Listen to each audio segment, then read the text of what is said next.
And welcome back to another episode of JP and the Beanstalk. You bet. There's a great energy in the gym. Beans, great to be here with you. Thanks. Oh, you're I'm glad welcome. to be here as well. You're welcome. Can you imagine if either one of us arrived and the other one just wasn't there, but not only was the other one of us not there, but replaced by someone else, and that other person was just acting like it was totally normal, like, yeah, let's do this. Yeah, I'm good. I That was a don't test want to and do you that. passed. Okay, I don't great. want to do that. Great. Me either. Unless I'm it's a happy with mirror this. and I just talk to myself, which I don't know if that's what everybody else wants. I but think you would get, you'd be able to do that once, and then the help, heavy air quotes, would come. Yeah. So there would be interventions done on your behalf. Oh, And probably rightfully that's so. fair, especially because I Right. tend to talk shit to myself quite a bit. Like, so guys, he's talking to the mirror Yes. again. yeah, it wouldn't be good. It's not what we want. He's straight up smeagling it. We've got issues. not what you Smeagol want to and go for. Golem. Exactly. Not what you want. Well, it's great to be here. It's great to be with all of you, dear sweet listeners. Thanks for tuning in. I kind of miss those days of tuning in, but I'm getting down my own rabbit trail. We're going to dive deep on today's podcast episode into the great and wondrous legacy that is the Iron Man movie. The one that started it all, in an effort in the coming weeks to cover all of the MCU movies. So buckle up. We're going to do a nice deep dive because, listen, we've got the time, we've got your attention, and we love getting into these now old flicks, but they still feel fresh and new to us. So why not? It's great to reflect, great to dive in. Also, what else are we going to talk about? Because we have such a hiatus Here's the until probably March, right? There are, if somebody goes, hey, let's just keep up with all the current shenanigans and events, you're going to be subject to the whims of what is and isn't good. And to throw one last shade at Peacemaker, it's like, I can do that once in a while. Can't do that all the time. Like, I want, when I'm committing my time to watch or engage with something, I want to know it's going to be awesome, like thoroughly above average. And Peacemaker was fine.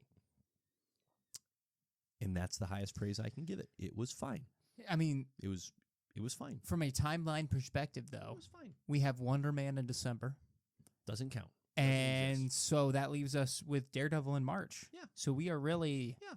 grasping at straws Yeah. until Yeah, then. we're So waiting for that new stuff to come out. So rather than wait, let's enjoy. This is one of the great things of life when you get to reflect and enjoy what was and bring that back into the prism of the present. So super stoked to spend some time on that. In regards to perhaps what isn't in the present, but what is coming in the future, we have a little Batman 2 news to get into. Who knew once you finish the script, then other little bits of news and nuggets and so on and so forth could drop. So, and of course, we will have another classic JP and the Beans top 5 to wrap things. So, my dear sweet beans, without further ado, let's get into, before we dive deep into the Iron Man waters, let's talk Batman 2. We had let's call it a tease image that was posted on IMDb for the Batman 2 page earlier this week, showing a picture of the Batman cowl, mostly frozen in ice. Little blood sprinkled in there just to let you know how spicy things are getting, how perilous they are for our dear sweet Bat. And it can't be anything other than a heavy-handed nod towards, hey, Mr. Freeze is going to be in the movie.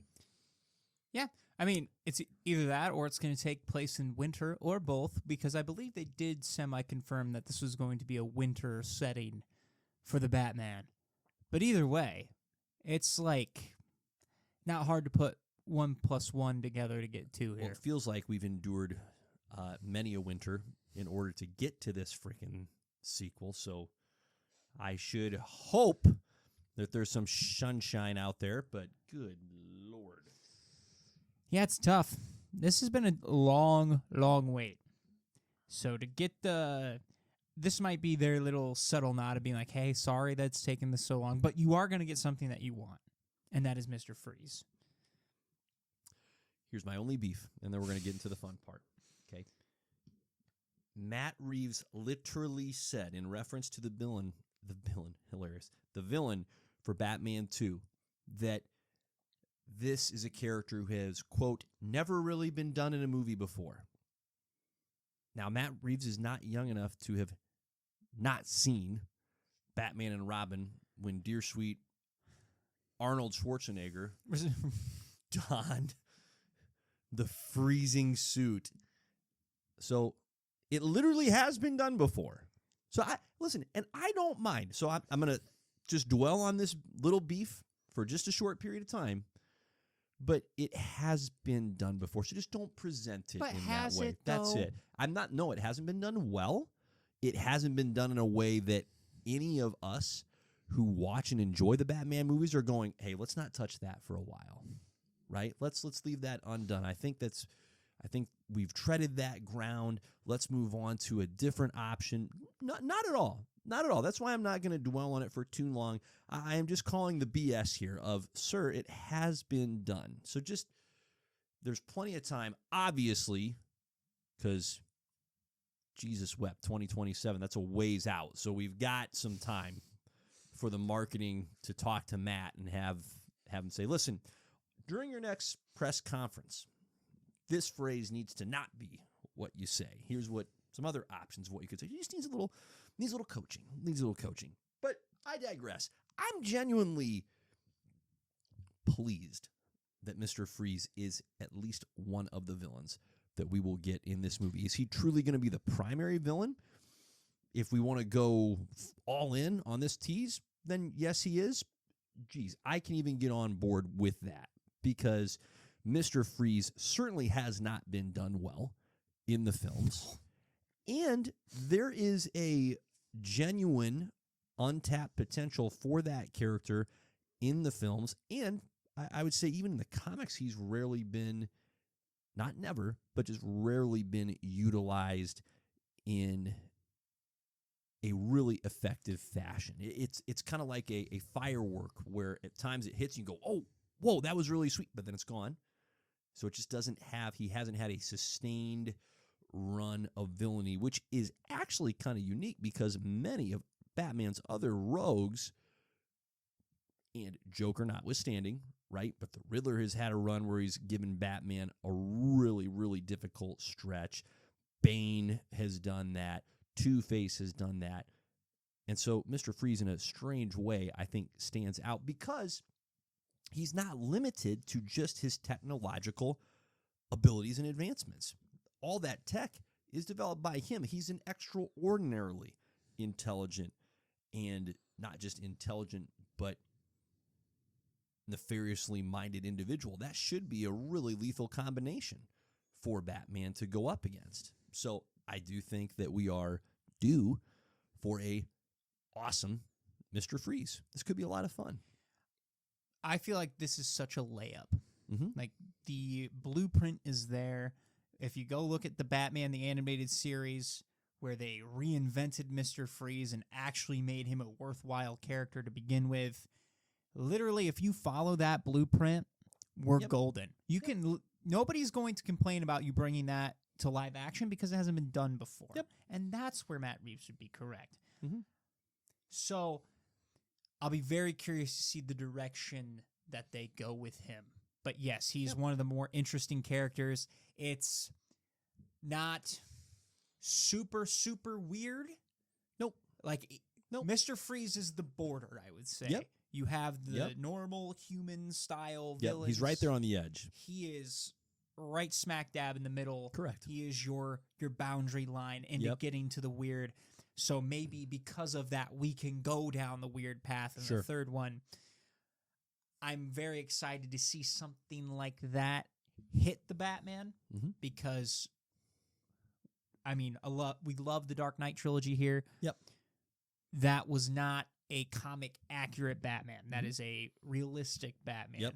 And so because of that, you already set up limitations for that world where a Man-Bat or a Killer Croc or a Clayface just would not work in that world. Right. You've got a whole large percentage of that rogues gallery that's disqualified from participation. You cut it in half. Yep. 100%. So to see it go from that size to opening yourself up to the weird town that is Gotham. Mhm. We need that Mhm. for this iteration. Yep. And if we're not going to get it for this, Oh, you know James Gunn is going, hey, weird? Come on home. technically We we hang already out. did. Dr. Phosphorus is around. And if that's already there, Yep. I think anything and everything is on the table. So, Mhm. Frankenstein. We've Right. already had plenty of the weird. Yep. but even Batman specific Sure. with Sure, with Clayface Phosphorus. and Yep. Phosphorus, Yep. I'm like with ya. we have that here. Mhm. So technically they don't have to go down that route here. Yep. I want Yep. that though. Yep. Because it's Batman. I want to see him go up against these insanely difficult villains Mhm. that are just physical anomalies. Yes. So, and I want to see something different. Yeah. And I want to see it done right. And Mr. Freeze needs to be done right because the fact that we had a corny version for the last run, not great. The real tragedy is that the movie came out, almost 30 years ago, and therefore we missed the prime meme creating generation, which would have just had so much fun with so many of the lines in that movie read by Mr. Schwarzenegger himself. Well, think about this. What if they actually made Mr. Freeze intimidating with Arnold Schwarzenegger? Weirdly enough, you asked him, if you asked him, he could do it, and he could do it well. Can you just He's imagine? got the ability. He's got it in the bag. Imagine the Terminator personality almost, but in Mr. Freeze. A jacked Mr. Freeze, mind you. I'm all aboard of that. Like, obviously on paper, does he look the role of Mr. Freeze? No. But if you want to Aquaman Mr. Freeze up at that point in time, Arnold Schwarzenegger's the guy. Right. He is absolutely the guy. So it is a bummer. But there is a lot of missed opportunities at that point in time. So I have I love that. I have two fan castings for you that spring to mind for Mr. Freeze. for I've got that a couple in my particular head, role. so we'll see if they Yep. overlap. Bryan Cranston. Oh, I did not have that one, but I like it a lot. Yep. And that's kind of lazy. Like, am I right? Could he do it? Sure. But it likely won't be a Bryan Cranston, but he could pull it off. Liev Schreiber, I'm sorry, who played Victor Creed Yep. in X-Men Origins. Okay. He's got a little more of a physical presence Yep. than Bryan Cranston. So it would be depends on the able route you wanna bring. go. So it depends on how physically, foreboding does he need to be in his own right. Obviously, the way the suit, like I'm thinking of specifically the Arkham games, that presentation of Mr. Freeze, like the suit is a absolute unit, and the man inside the suit, not a unit, but that's okay because the suit is well crafted. It does the hard work for you. So those are just two kind of off the dome. What about you? My two, these are not unique in any way, shape, or form. I believe one is Stanley Tucci, Mm-hmm. the bald guy Yep. with glasses. Yep. I Good. think that would be solid. Mm-hmm. And then I really like Juan Carlo Desposito here. Sure. Just Another great the pull. just the great calm and calculated aspect of that he can bring to the table. Right. I like that. Right. It's the same reason I wanted him to play Baxter Stockman. He just gives off those vibes of like intelligence so well to where I would love to see that happen. Which is kind of an important element of the character because he's going to be speaking about, anytime you have a comic character, you're in this fantasy world, okay? Especially the more you lean into the fantastical, right? You reference The Dark Knight as a very, rightfully so, grounded example of the Batman character. But if we're drifting into that Mr. Freeze territory, if we're getting closer to the weird, you just absolutely have to have a actor that has the gravitas to be able to straight-faced say something that is fictional and have it be believable. Not just fictional, but fantastical, right? Like out there, in other words. And the character of Mr. Freeze in particular, the technology that he is utilizing to keep himself alive, to keep his wife alive, and to pursue the cure and to develop all this suit, like it gets how can you do it without having to make fun of it, right? Like Iron Man, like we're going to get into, there's plenty of tongue-in-cheek. He's just such a sarcastic character that's kind of how you get the pass of, well, how does this really work? It's like, you're laughing at Robert Downey Jr. That's how it works. This isn't the way that obviously that character can be played, and so when you're having to live in a more straight-laced persona, you need that kind of character that has or actor rather, that has that presence to be able to allow you as the audience member to buy in to the fantastical. So no question. Absolutely. This is a character, a villain that I want seen taken seriously too. Like we go back to the Aquaman thing. Yep. Like you could have went for the cookie cutter Aquaman from the comics, which, look, I'm okay with it. I can understand though why you go the Jason Momoa route when you're like, okay, Aquaman is the laughing stock of DC superheroes. Right. Should he be? No. The dude's a badass. All right. Mm-hmm. But I understand why you went with Jason Momoa because it's a facelift for that character. Needed rebranding. 100%. Right. So now I hope when we get the next Aquaman, we get the long hair still, but the blonde. Give me the hook for the hand. Let's rock. All right. So that's a good way to do that rebrand. But that's what we need here for Mr. Freeze too, is we need that series iteration so bad. Yeah. Because if you dink it just a little bit and you go too corny, it doesn't work. Correct. We could have that conversation with 90% of Spider-Man's Rogues Gallery, where if you do it wrong, it's corny and it don't work. Yep. So. No, that's really good. It'll be fascinating, and we'll get into this in our top 5 conversation, but it will be fascinating to see which other villains are present in this movie. Because as we discussed before we started recording, 2022's first The Batman movie obviously featured the Riddler as the primary antagonist. You still had Carmine Falcone, who's no small potatoes of his own right. Catwoman was present in that dual role of antagonist-protagonist, so per usual, she's playing both sides. She's not even a villain anymore. Yeah, and then you have the Penguin, who is firmly in villain territory. So a not small group of villains and villainous presences. So just because we're pretty certain that, okay, Mr. Freeze is your primary antagonist, there is still room. There is margin for at least 2, perhaps a third villain or villainous presence in this movie. We do know that Catwoman is going to be back.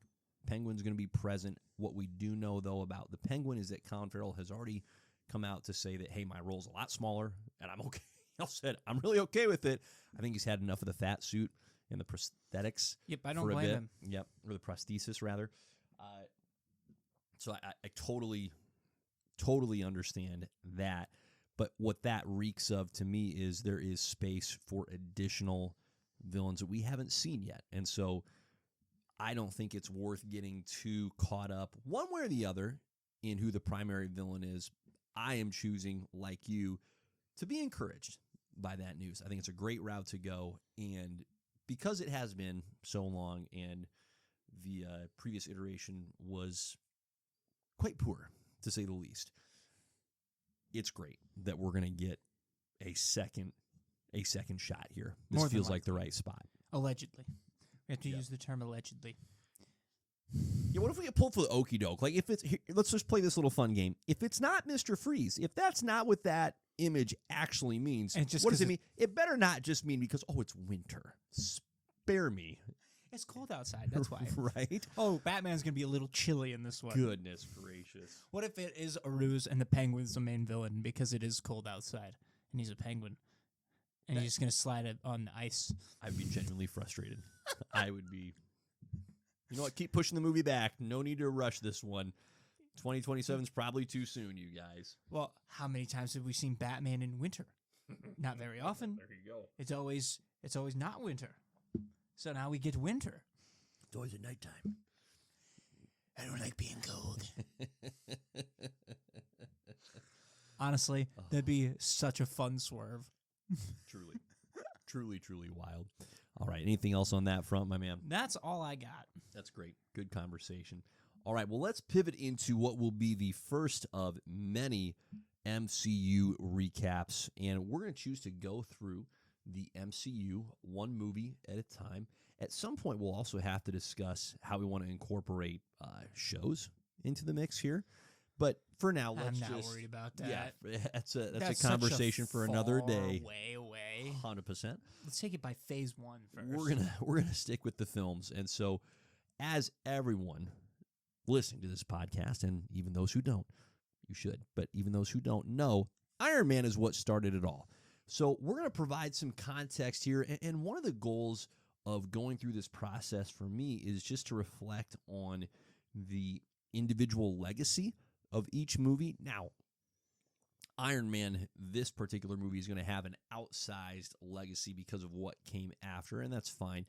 We're still going to discuss it, and we're going to discuss it with each subsequent movie that we dive into. For example, the next movie is actually The Incredible Hulk, which almost nobody listening to this has probably seen. Or if you have seen it, it's been long enough that you're going, oh, that's right, that movie. Did I watch it? What do I remember about it? The Hulk was in it. That's all I got.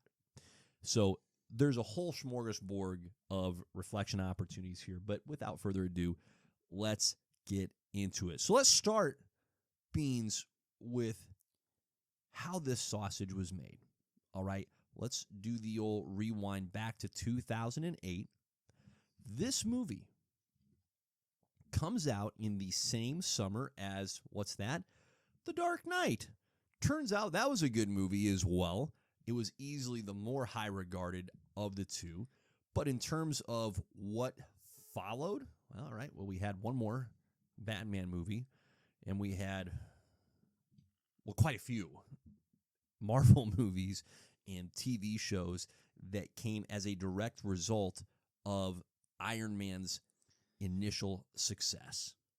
How do we even wrap our heads around that? Like, that is genuinely wild, is it not? You know what's even more wild? I was 11 years old Yeah. in the theater watching that movie. There you go. You want to put that into perspective? I had to do the math. Mhm. I was like, oh, 2008. Oh, yeah. I was born in 97. Yeah. 11. I was 11 years old. Yep. And now that movie is close to being 20 years old. Isn't that crazy? Yeah, it's closer to being 20 than 10. It's truly It doesn't feel hard that to old. grasp. It really doesn't. no. So it just shows you how well that movie has stood against time. I think one of the more remarkable elements of this movie, and this would be a theme of strength for the MCU as it experienced successes, some bigger, some smaller, but overall started stacking wins on top of itself. This was an example of the beauty of, I'm not going to say low because that sounds rude, I'm going to say limited expectations, okay? Folks that went into that movie theater, myself included, had not read Iron Man comics. Whatever exposure we had to Iron Man, the character, would have been in some kind of a cartoon, likely a team-up cartoon where it's not an Iron Man solo venture, perhaps a video game here and there. But the point is, and we're just going to do the easy, lazy comparison here to Batman, which was on its, let's see, fourth actor playing it in a live-action movie. And I'm disrespecting Adam West. I could go further back, but let's just say fourth in the modern era. So you had Michael Keaton, Val Kilmer, George Clooney, and then Christian Bale. Okay. So everyone, Batman was ingrained in the American pop culture lexicon.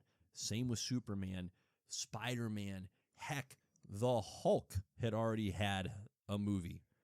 And I'm sorry for your fate, Eric Bana. You deserved better than what happened to you. But He's a good-looking Hulk. He's a great looking Hulk. The point is, it is remarkable to me in no small part that this character of Iron Man even gets this opportunity. But part of that reason for happening is that Marvel, as a company, had gone through bankruptcy, and in order to just stay afloat, had to sell off the rights to Spider-Man to Sony. the Hulk to Universal, the X-Men to Fox in order to get that influx of cash. And so they're left with a roster that, frankly, did not at the time contain their A-list characters. They had literally sold those characters away in order to survive. And so as they're going through the options of, all right, well, we're going to try making a movie here. Shoot, Fantastic Four, I forgot to mention, they had also had their rights sold to Fox. They're left with the character that they ultimately decided this character can sell the most merch. Kids love this guy. Pretty cool. Like they're doing, seriously, they're doing all of these, pre-production testings and studies, and they decided that this was the best merch path available. I mean, they even Isn't sold, that crazy? They even sold Ghost Rider and Blade Oh my gosh. and Daredevil and Namor. Yep. They sold all these weird ones. We're like, wait, hold on. How did Ghost Rider get sold before some of those other characters? Yeah. It's just crazy. Yeah, it really is. So that context is one of the beauties of life. It's one of the beauties of any artistic endeavor where what should happen isn't necessarily what does happen. Sometimes that's frustrating, but in this case, that's actually a great thing because in so many ways, this movie should not have happened. It really shouldn't. And part of what's remarkable to me is that it's able, and I think this is one of the reasons why it's worth bringing up the fact that The Dark Knight came out in the same year. That's a tough year to get noticed because The Dark Knight was getting all of the flowers, and rightfully so. It's phenomenal. But Iron Man didn't get shoved off to the side. It had plenty of legs on its own. It made a good chunk of money. I think a little over $300 million at the box office. So good, not otherworldly, but still really strong. But it hit a vein here of, and I think this is part of what else was key. Bless Christopher Nolan, bless the Dark Knight trilogy, but it is intentionally and at times heavy-handedly so in the firm camp of the serious, right? It's like we demand to be taken seriously. This is a serious thing. And then you get Tony Stark, who doesn't know the meaning of the word serious. If somebody were to ask him to be serious, he literally couldn't. Life depended on it, could not do it. And so I think there was a tone here that was particularly refreshing when juxtaposed with what we were already getting with the Dark Knight movies. So, pretty wild. Here's something else I thought was fun, okay? Other movies that came out in 2008, Quantum of Solace. So the second 007 movie with Daniel Craig. Jeez. All right, just, again, to make us all feel older than we want to. All right. Indiana Jones and the Kingdom of the Crystal Skull. Ugh, that came out in 2008? What? Ugh. That's sad. That's depressing. Pick a different one. How about Tropic Thunder? That's better. That's loads better. Complete 180 there. Isn't that fun? Also, with our dear sweet Robert Downey Jr. What a year. Remember when that guy, literally Iron Man was his comeback? Correct. Which we don't also Correct. talk about enough. Iron Man Correct. is what brought RDJ back. But let's get into that along the lines of what shouldn't have worked, what shouldn't have happened. How about Robert Downey Jr.? That shouldn't have worked. No, it shouldn't have. For all intents and purposes, he should not have been the pick. Yep. Thank God he was, and I'm so glad he was, but at that point in time, Marvel took a swing on him, and I mean, I know he gave it everything that he had, and he pretty much convinced himself that this was me. But that dude was a flight risk at that time. You don't know what you're going to get. You're hoping for the best. And it ended up working out phenomenally to the point now where RDJ is the highest grossing actor probably or close to it. Yep. So, good for that guy. I'm so glad that he was able to turn it around and get that opportunity to do it. Right. But can you imagine someone else that in that role? Because I can't. No, you really can't. And that's part of what is so remarkable about his work is that he is now synonymous with Iron Man. And I think it's important to say that it's so distinct because I can see someone else playing a Steve Rogers. I can see someone else playing a Thor. I mean, take your pick, go on down the list. It's like, yeah, I can see another person. No disrespect to any of those individuals in their roles. I truly cannot at this stage imagine what on earth someone else trying to portray Tony Stark would even look like.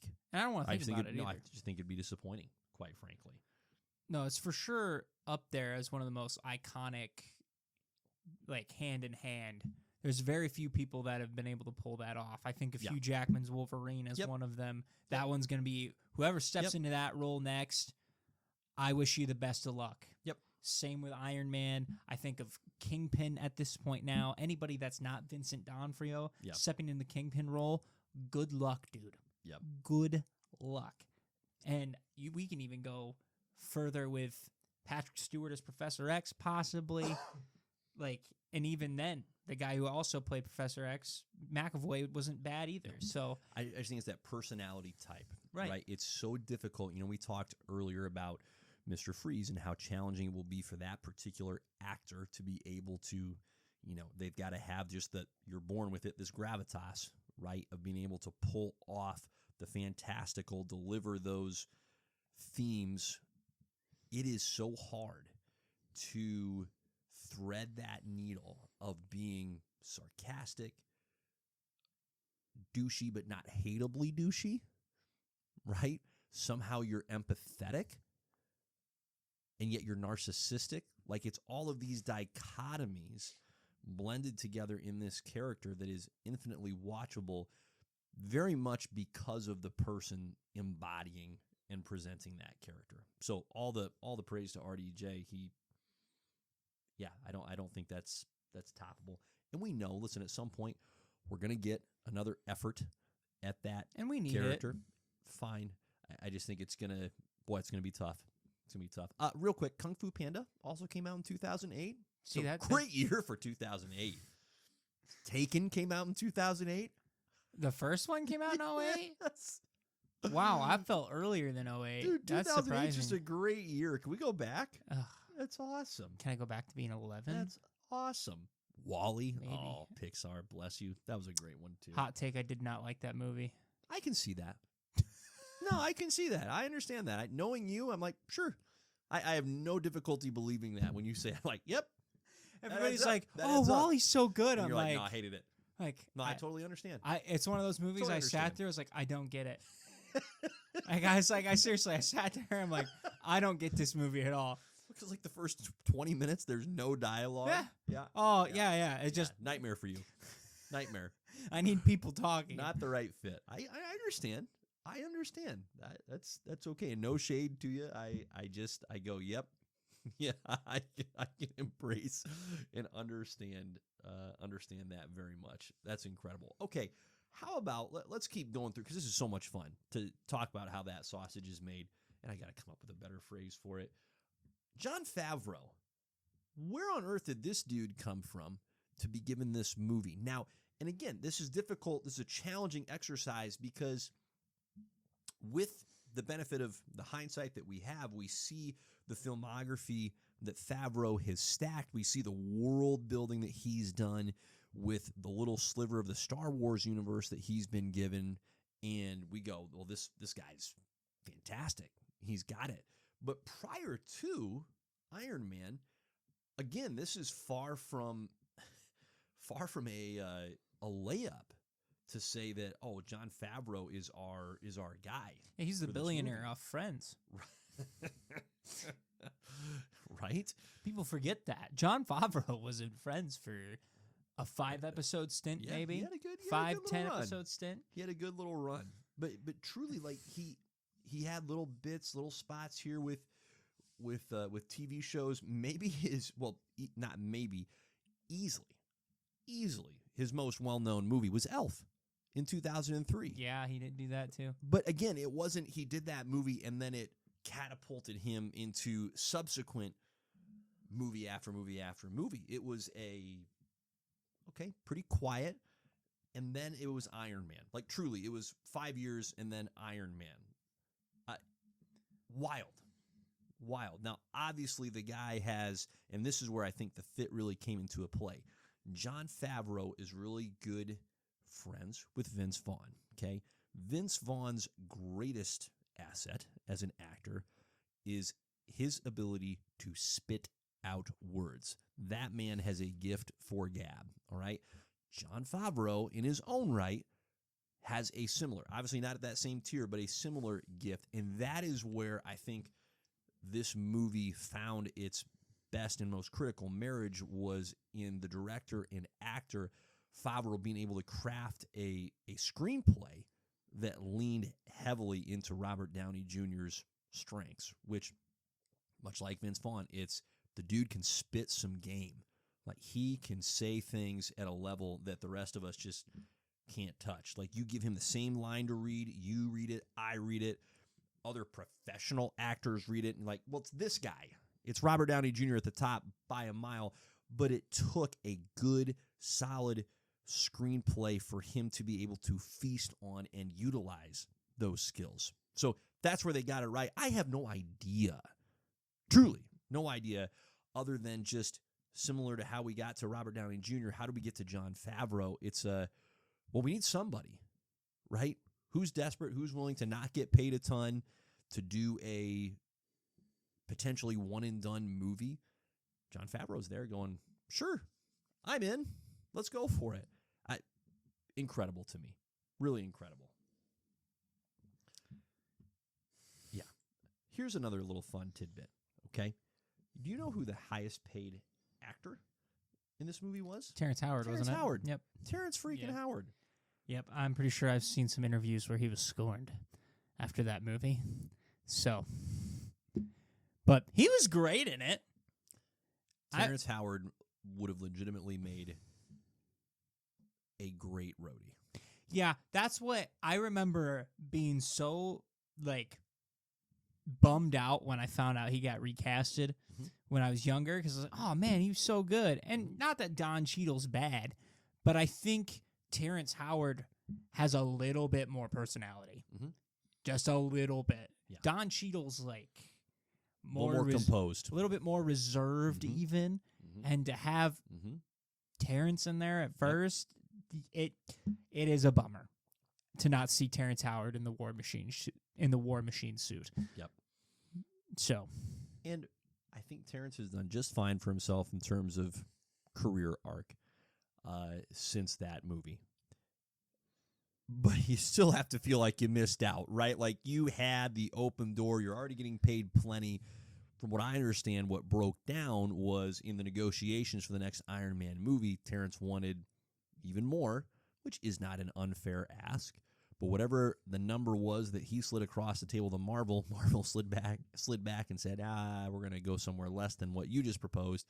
And Terrence walked away, opening the opportunity for Don Cheadle.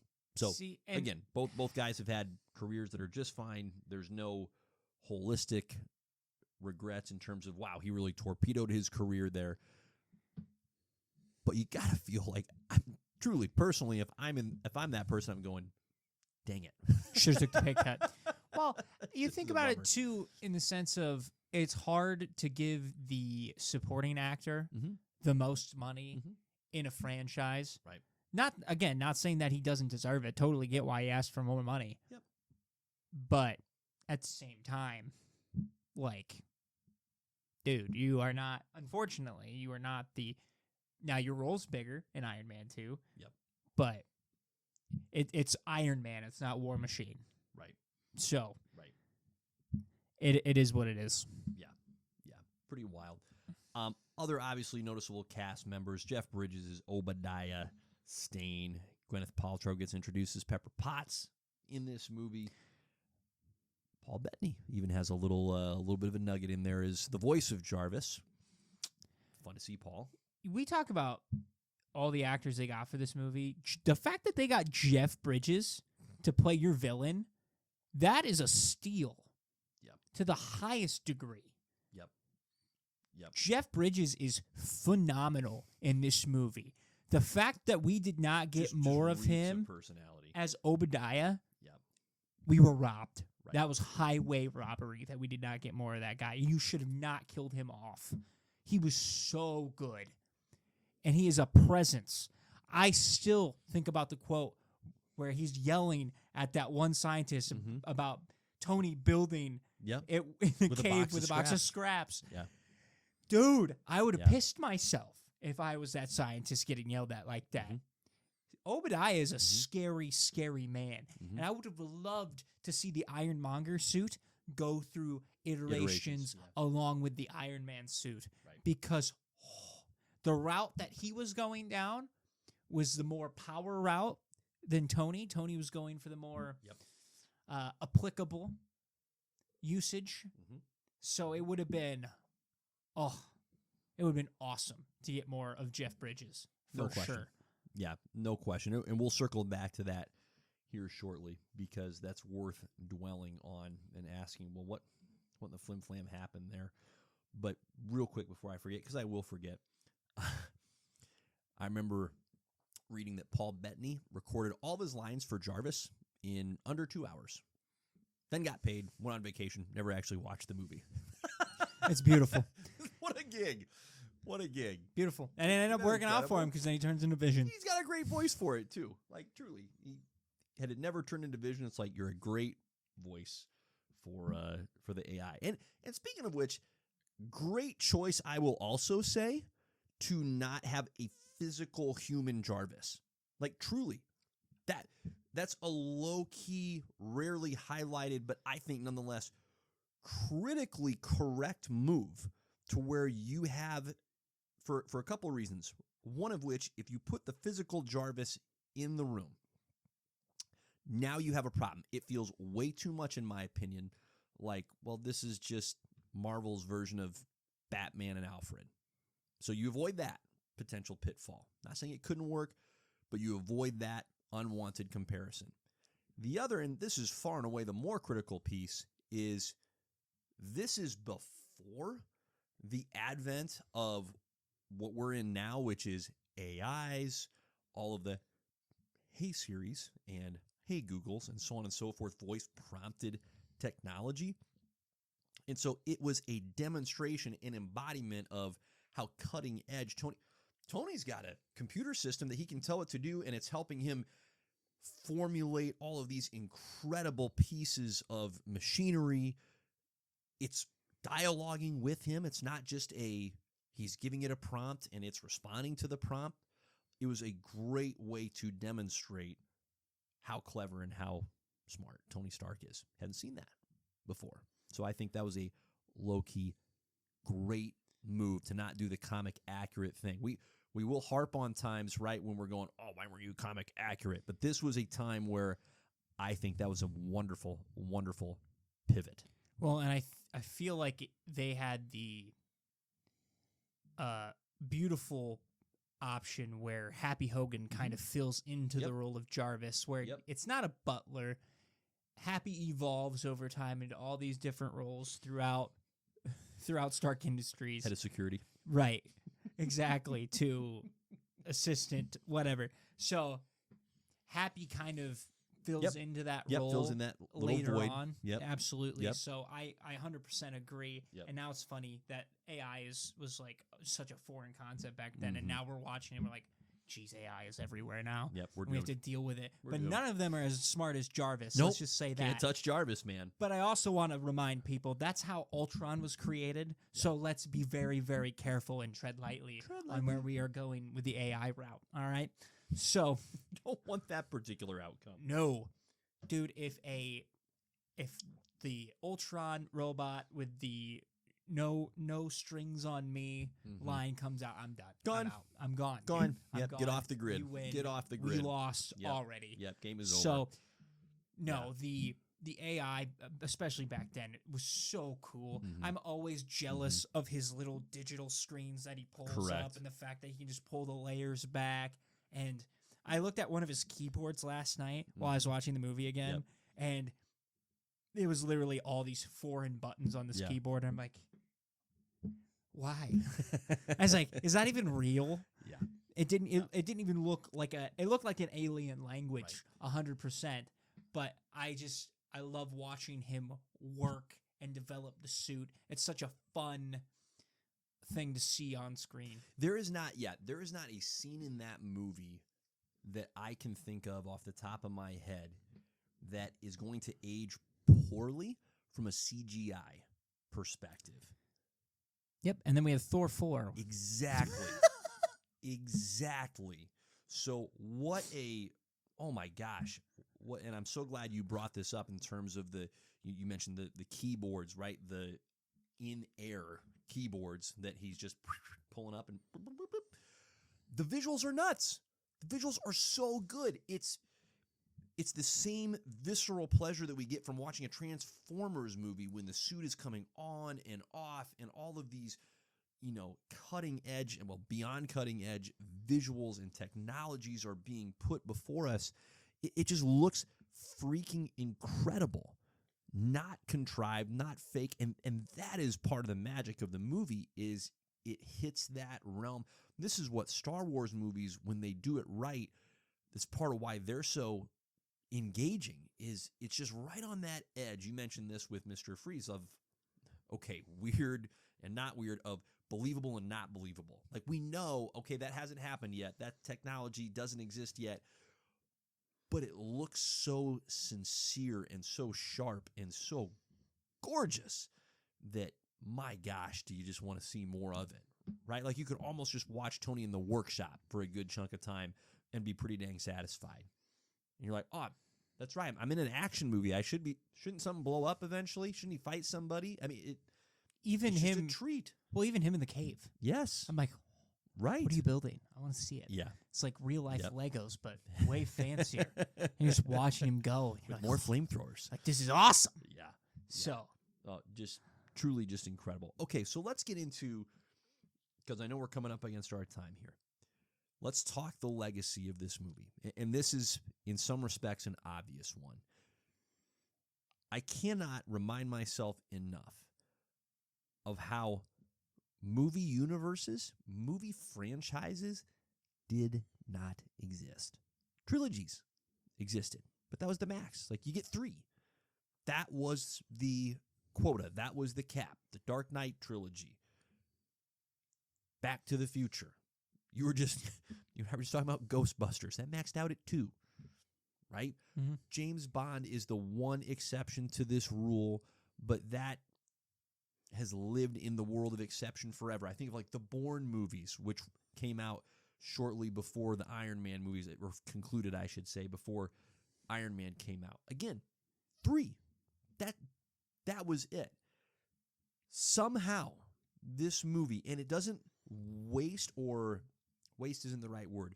It does not spend an undue or distracting amount of its time, energy, and resources on deliberately building for the future. Like, we get Clark Gregg as Agent Coulson, but he's not there in this overhanded way where you're going, oh, wait a minute, something's happening.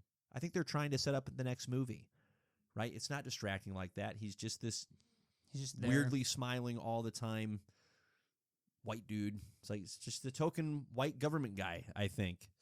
Yep, there he goes. He pulls out a gun. He's got his henchman. Nope, they lost to the robot. Yep, probably the last time we see him. So somehow this movie births an entire movie universe. Like, it's no hyperbole to say that without this movie succeeding, both from an artistic, like it works, and it was received well, that doesn't happen. Nothing that comes after it happens. It just doesn't get a chance. Well, it just goes to show. Well, okay, Incredible Hulk was in the can, so that was going to happen. But that, let me just say that one wasn't going to inspire a universe. No. Well, it just goes to show how brilliant Feige is as well at this point in time. Yep. Because you look at all the other movies that tried to make an emphasis on a shared universe, they all failed. Yep. Easily. I remember they talked about trying to do a MonsterVerse. Yep. Never saw that again. Pretty sure they've been trying to do it with Godzilla and King Kong. Yep. That's been okay. Transformers didn't do too bad with it, but they kind of soft rebooted. Yep. Right? Yep. You have the DCEU. Sorry, that's a failure. Yep. That failed. That is Yep, a didn't bomb. work. It did not work. Turns out it's hard to do. Oh, absolutely. So they were the only ones to do it successfully for the longest amount of time. Star Wars hasn't been able to do it. No, and Star Wars. Star Wars is even oddly weird in that realm too. So Star Wars had more going for it. I would Like, agree. should have been, if you're going to, again, take your look at your resources, like, that's what, in the cultural buildup and awareness, that's what should have been able to pull it off. Hasn't. Yeah, but they fail because in the sense of they couldn't get out of the Skywalker Correct. shadow Correct. whatsoever. That's where they failed. Yep. Because the original trilogy and the prequel trilogy, fantastic. I will not crap on those movies. But also, if you think about it, they go back to your set trilogies that you were talking about. That's exactly They are right. two separate trilogies. Yep. Yes, they all work together, Yeah. but it still is not a shared universe Right. in the sense of we have a bunch of different things happening with a bunch Yep. of different characters. Yep. Where, yes, they shouldn't have any problem at all. When they get into the prequel territory Mhm. and they introduce all of these Jedis, Yep. you could have done a solo movie on my. a good majority of those Yep. Jedi. Yep. Are you telling me right now you wouldn't go watch a Mace Windu trilogy Mhm. with Samuel L. Jackson at the helm? In his prime? Absolutely. Correct. What a missed opportunity. Yeah. And And before you start yelling at us, I understand that Star Wars has gained some ground with the TV show front. Totally understand that. But this is a conversation about movie universes. So, yeah, Star Wars has held its water enough with the TV shows, but they didn't do it. They didn't build a movie universe the way that the MCU has. It's one of one. It's the MCU and nobody else yet has been able to do what the MCU has. I'm going to say something even maybe crazier because technically we only did get a trilogy for Iron Man. Yep. I watched this movie Yep. and I feel like we got robbed because we should have had more Iron Man movies. Yep. You could maybe say Civil War is an Iron Man movie, but to me it's an Avengers movie more than anything. Yep. Right? It was presented as a Captain America movie. I mean, it was not billed as an Iron Man movie, but you're 100% correct. How did we It's not an Avengers movie. Like we had 2 Iron Man movies in phase 1. Iron Man 3 was that phase 3? Did we skip 2. a whole phase? No, That it was was 2. phase 2? It was right on the heels of the first Avengers movie, pre-Avengers Age of Ultron. That was it. So we had That was no Iron Man movies in phase 3 or phase 4 before technically phase 4 was after he kicked the can. but no phase 3. But Iron no Man movies. phase 3 Iron Man movies. Like, he was your Spider-Man at that point in time, and you're not milking that opportunity. That's what boggles my mind the most. Yeah. Is I would give him 4, 5, 6. Yeah. So that's where I get bummed out because I feel like we could have gotten more. Yep. And that's a crazy statement when we had 3 Iron Man movies, Mhm. Captain America Civil War, Mhm. 4 Avengers movies. Yeah. And I'm still being like, that just goes to show I know. you how iconic this man is Yeah. in that role. Yeah, that's going to be one of the, I think, tensions, so to speak, of the reflection that we're going to do in the weeks, both today and in the weeks ahead is, boy, we're grateful for what we got. And there's a lot more that could have been on a grander scale in terms of movies, but even on an individual scale, like with Obadiah Stane, okay? This will be a theme that we're going to draw out in the weeks to come, but don't kill your freaking villains. Like Jeff Bridges as Obadiah Stane is a great fit.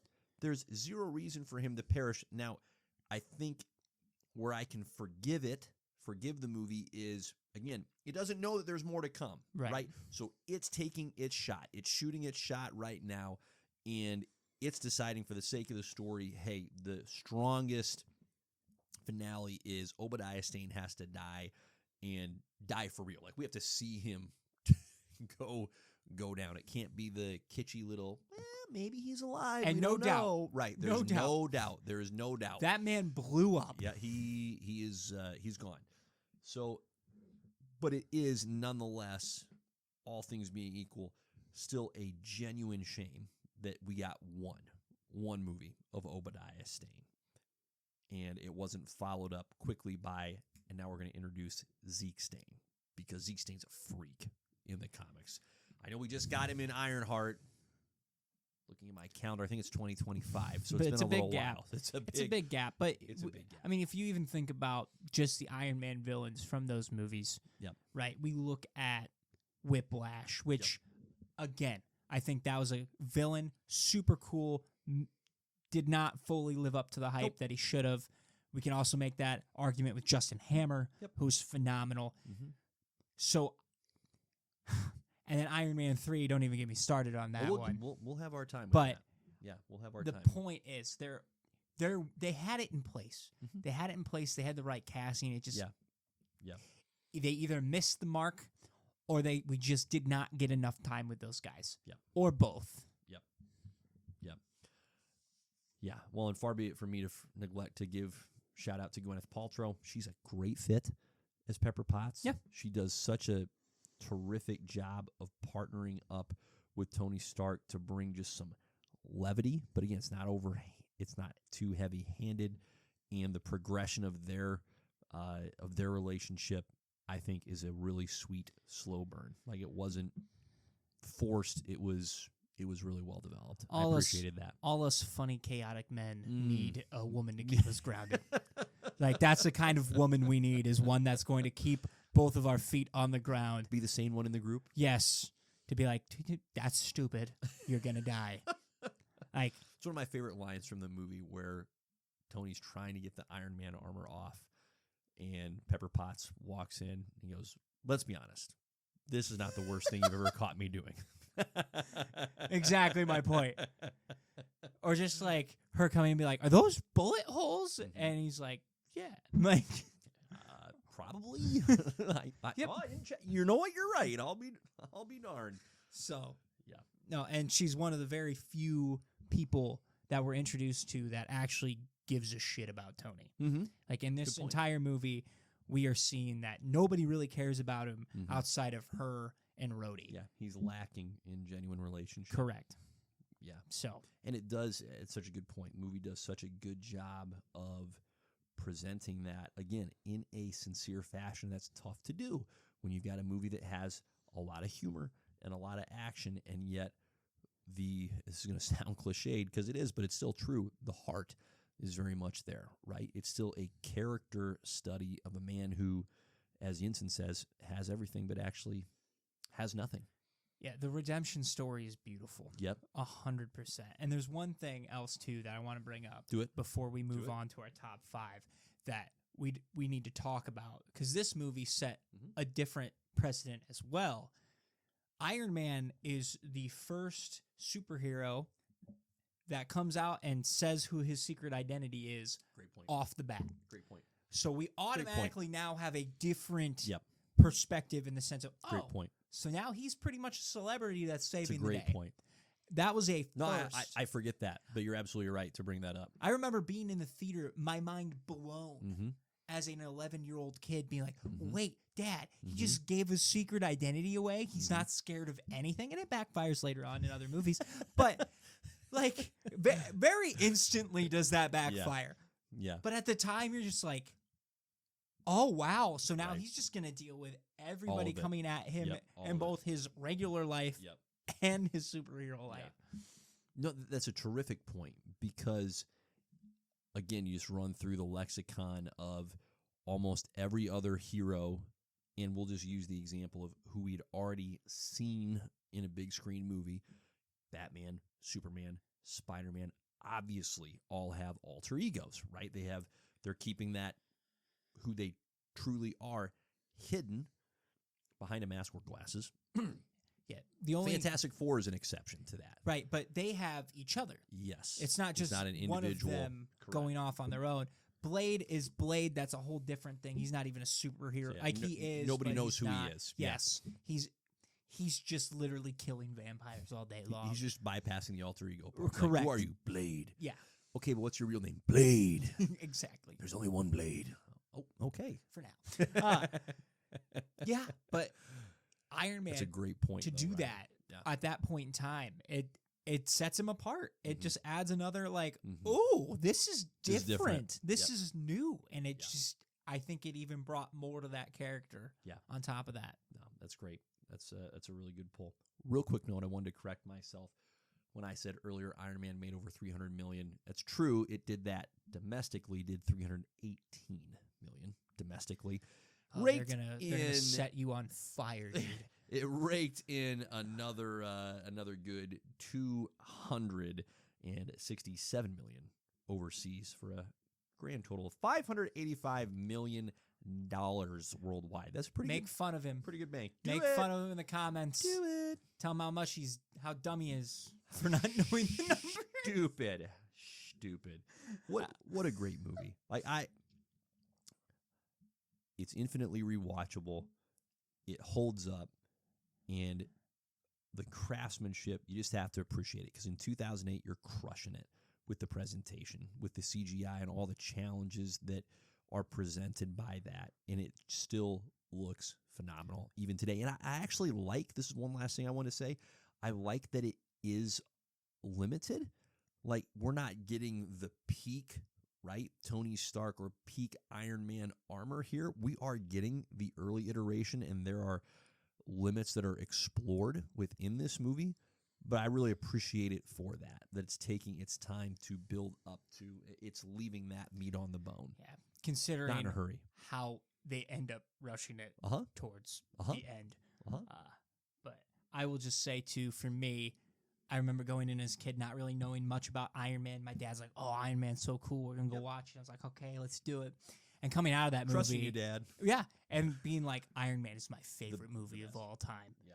And to have Iron Man go from zero to shooting up to probably my top Right at the 5 top. superhero character, Yep. like all time. Mhm. It's just a beautiful, like, that's exactly what you want from a character. We talk about No Guardians of the Galaxy going from nothing No question. to B list. Yeah. Like Iron Man was C list going to A. Yeah. So Yeah. Totally agree. fantastic. Yeah. A lot of fun to go through that. So we'll look forward to continuing to go through the MCU in the weeks ahead. So thanks for recapping with us. All right. Without further ado, it is time for another classic, JP and the Beans Top 5. Today's Top 5, pivoting back to the Batman theme, is we're going to give you our top 5 potential Batman 2 villains. And we may throw some caveats in here. This may just be some of the villains that we want to see. Are we actually saying this is who you're going to see? No, not necessarily. But these are some of the villains that we would certainly enjoy seeing in that next Matt Reeves Batman movie. And listen, I'll just say this right at the outset. Here's the good news. If and when we don't get these characters in Matt Reeves Batman, guess what? You know who's not slow at putting out the movies? You know who is timely? James freaking Gunn. Yeah. So We have Matt, hope. This is your time, but we're gonna get these. So without further ado, Beans, you go first. You're number 5. I want you to know that on this top 5 list, I picked all villains that we have not seen It's great. either ever or in a long time because they Great. got done dirty. Yep. My number 5 is Man-Bat. And I picked Man-Bat because I want them to tap into the weird villains so much because it's so essential to the Batman's lore. Yep. Okay? I want him to see, or I want to see him go up against the freaks, the weirdos, the out of place. You can definitely go the Dr. Jekyll, Mr. Hyde route with Man-Bat. I think that's typically what they do anyways. How fun would it be to just watch Batman go up against a giant bat Truly. person? Truly. Like, it's just, Yeah. it's hilarious to even think about it in that sense. But I want to see him go up against these monsters and creatures and try to conquer those as well. I think of Arkham series, especially, how creepy Man-Bat is in those. And Right. you have to chase him down and he's Right. flying around Oh. Gotham. He's excellent. So I would Man-Bat is my number 5 of who I'd like to see. Somehow he looks, at the same time, he looks cooler and just as weird as as you'd expect a Man-Bat to look. He's terrifying in Yes. the Arkham games. Yeah. Absolutely Yeah, genuinely terrifying. scary. They lean into the more realistic Bat, creepy mutant-esque Yep. style Yep. that The is disfigured Man-Bat. face, especially. Yeah, no question. It's great number 5. My number 5 is a amalgamation of different comic spy networks that Batman is tangled with. So you've got Leviathan, the League of Shadows, Cheater. Spiral. 100%. Oh, 100%. Well, my number 5 is 3.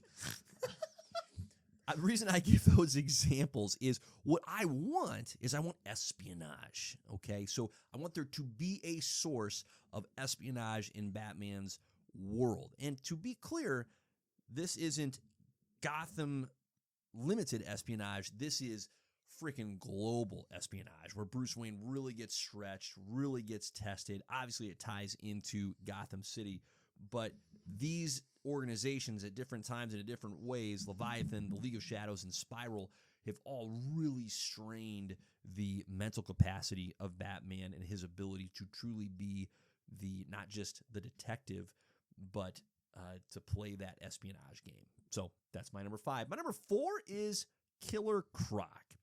I'll be honest, I don't know how you do Killer Croc well in a Batman movie other than just large, like I'm thinking of the Lego Batman version of Killer Croc, where very early in the movie he pushes a button that activates an underwater bomb, and his character literally says out loud, "I did something."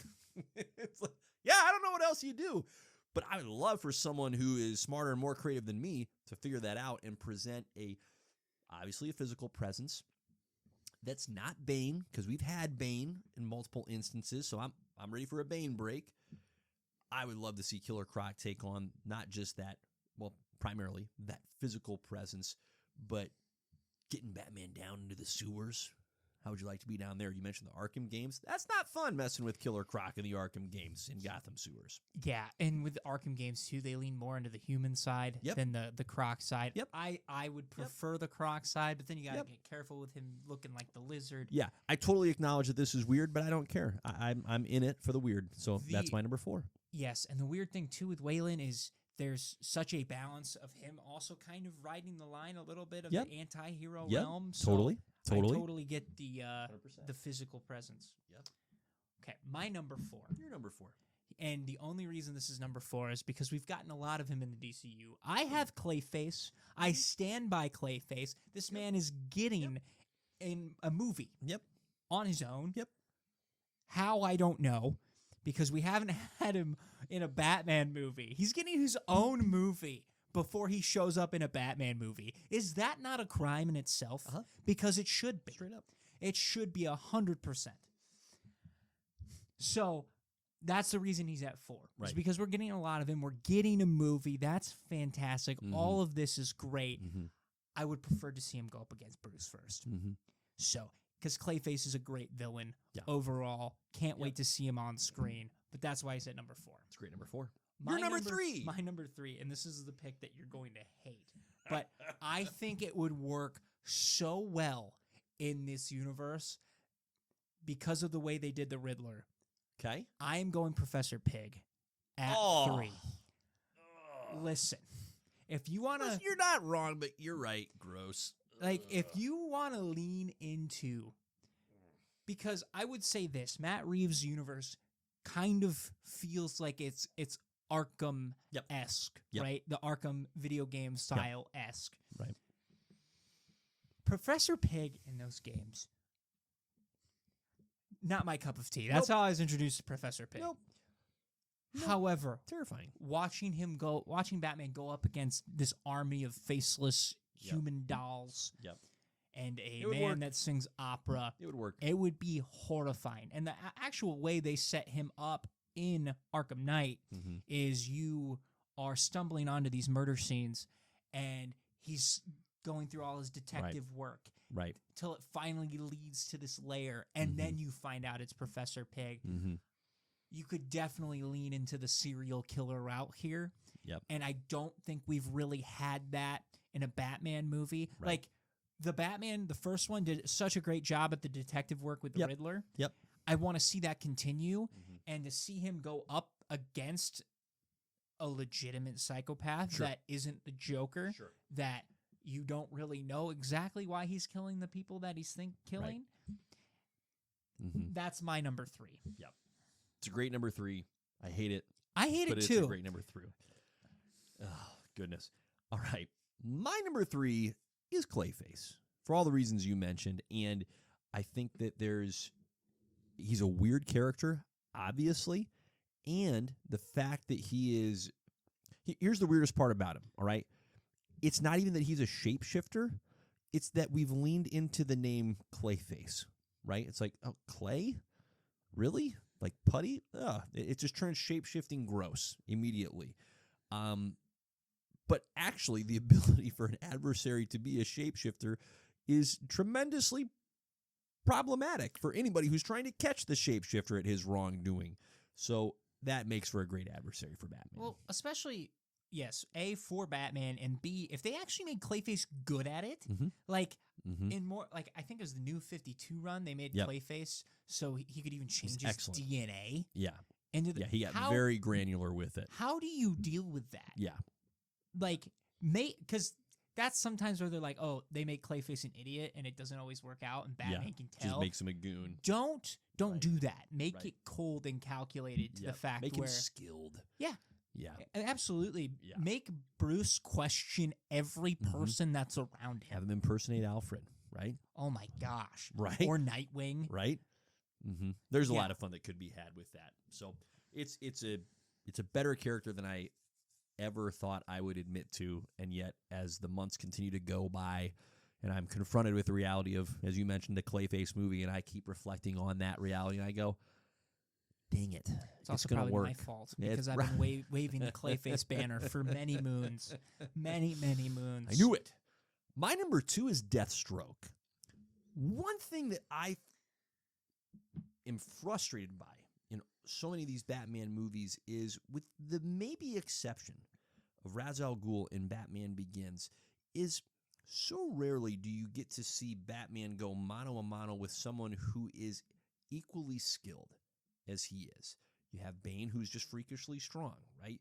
You have the Joker, who's just nefarious and chaotic. You have all these characters that have these extremes, but we so rarely get the essentially bad guy version of Batman going up against Batman. Like, when do you see Batman's mettle tested by going up against someone who is genuinely skilled and gifted in the martial arts, right? With various forms of weaponry. So I would love to see that and see that done well on the big screen. Therefore, Deathstroke is my number 2.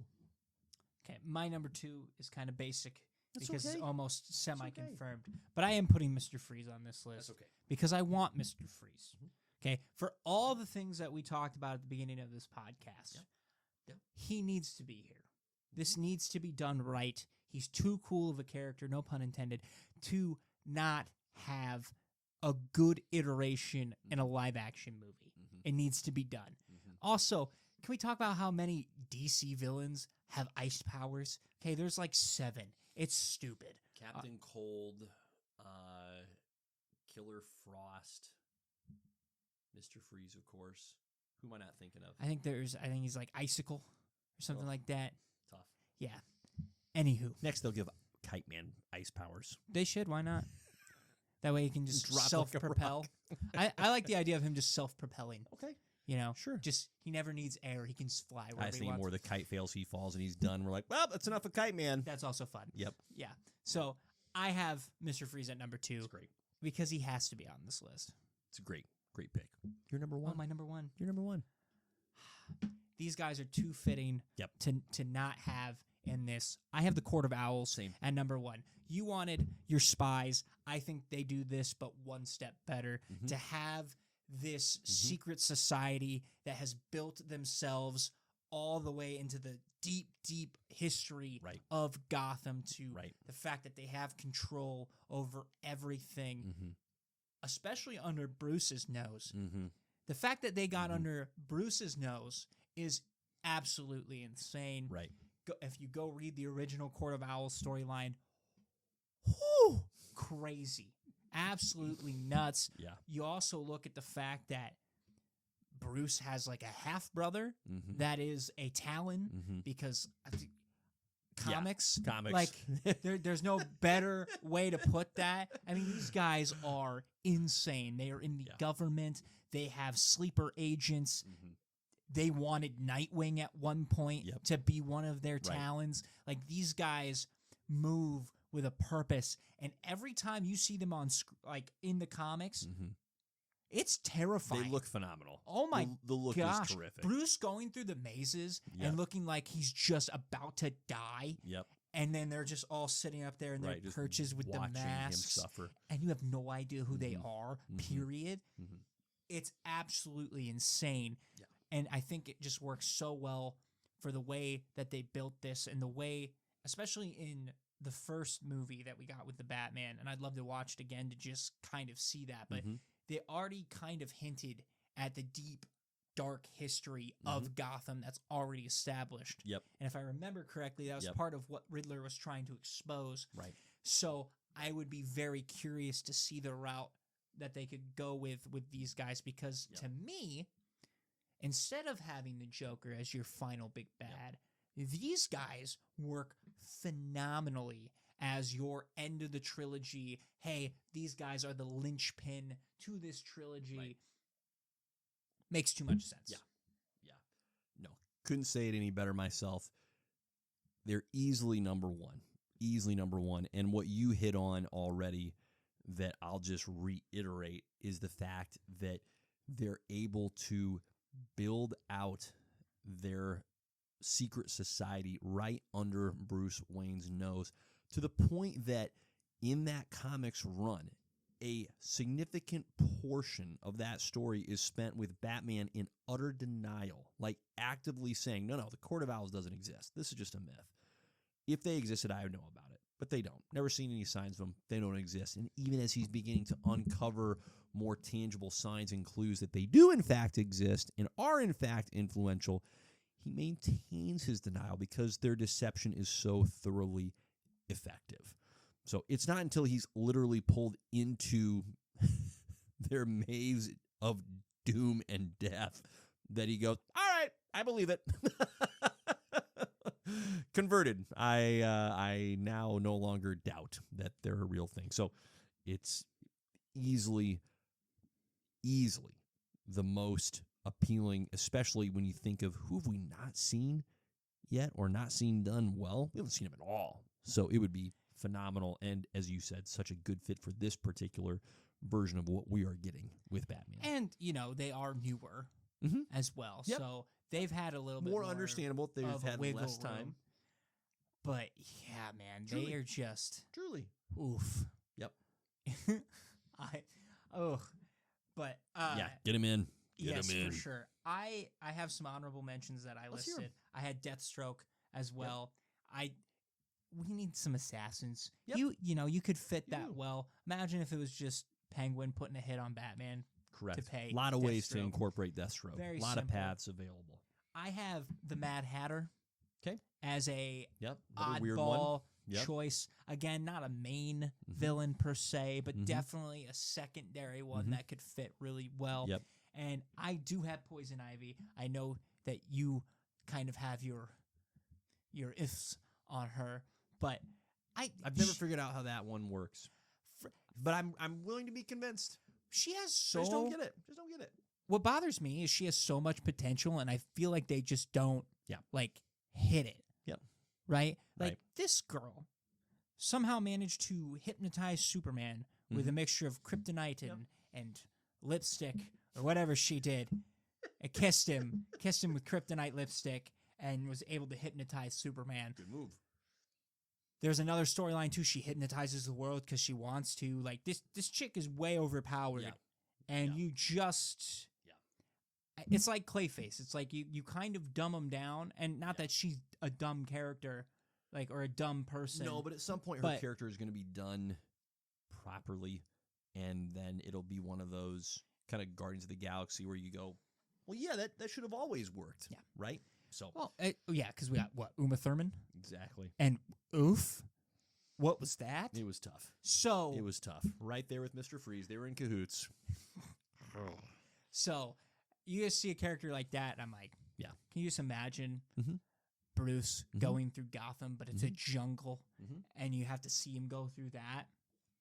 Again, a lot of potential. I'll give you my money. A lot of potential. I'll give you my money to that. Correct. So Correct. yeah, but Yeah.